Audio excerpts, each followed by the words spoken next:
Okay, in this part of the video, we will discuss the next example, a tube with convection and heating across its circumferential area. So we assume that a liquid is flowing through a tube. We take as this in this direction is x, and then in this radial direction r, as pictured below with no variation as a functions of r, with the following assumption: the tube length is unity, density, heat capacity, and velocity are constant. Area of the tube is also constant.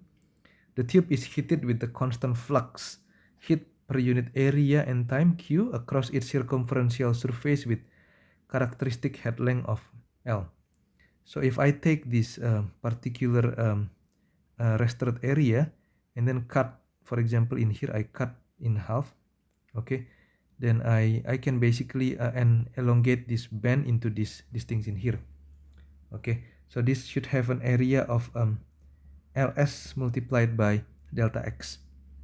Okay, another additional assumption is that the kinetic energy can be neglected and the internal energy is assumed to be equal to the enthalpy. Now we want to develop energy balance for this differential tube element. The differential, the derivations can be performed as is shown in here. Alternatively, I can show a more detailed derivations on the additional materials that I give in the canvas for this week discussion. Okay, again the same figure in here is given, and then this is focusing on the heating area. We start with putting in accumulations is equal in minus out. For accumulations, we put in this d over dt of the density multiplied by the area multiplied by the incremental length in the x directions, and then this one is the h or the enthalpy, and then in we have this one, the component that goes in here, and then that is defined with this one, the component that goes out that goes out in this, which we define with this one, and then the one that goes from this heating element basically, okay, which is called ls multiplied by delta x by q.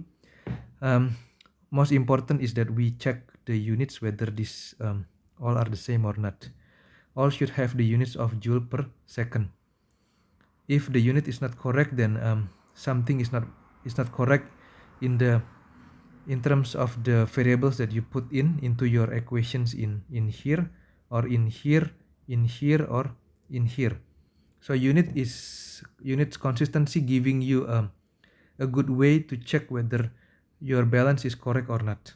Okay, once you do that thing, then you know that this rho a delta x is constant that can be taken out of the derivative. Okay, then you divide by rho a delta x, then you have this this expression in here. Okay, and then what you can do is you can simplify further that your enthalpy will be equal to Cp multiplied by T minus T naught. Okay, and then take the limit as delta x approaching 0, where you basically convert these terms becomes D. And then notice that the Cp and V, or the heat capacity and the velocity, are constant. So the Cp can be taken out of the derivative term, the Cp as well, and then this V. Okay, and then we divide by Cp, then we will get this term in here. Okay, which should be similar with the term that you get from the slide in here. Okay, this term in here. So the more detailed derivation has been given in your additional materials, and you should inspect those derivations yourself and try to apply it to different cases, for example. Okay, the equation that we derive in here can be simplified further.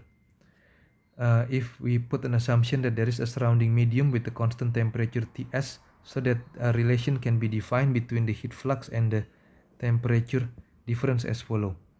Or we can basically define our Qx is equal to K Ts minus T. Essentially, you change this Q with these equations in here. Okay, K Ts minus T. If we do that thing, then we can get these equations in here. Okay, this will be the final result from the two simplifications that we do for this example. Okay, before I continue into the next topic, momentum balance, then I will stop this video here. Thank you for listening.